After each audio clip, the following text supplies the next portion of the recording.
सत साहेब नमस्कार दोस्तों। ठंड का मौसम है, खांसी हो ही जाती है। आप है बहुत ज़्यादा परेशान खांसी से, घबराने की बात नहीं है।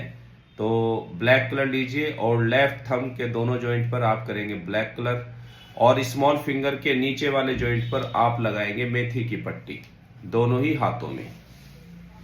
इस तरीके से मेथी की पट्टी बनानी है और स्मॉल फिंगर के नीचे वाले जॉइंट पर लगानी है दोनों ही हाथों में। और आप इस पे प्रेशर डालते रहिए, ट्विस्ट करते रहिए। आप देखेंगे जो आपको खांसी हो रही थी, बहुत ज्यादा आपकी सांस फूल रही थी, उसमें काफी आराम मिलता है। सत साहेब।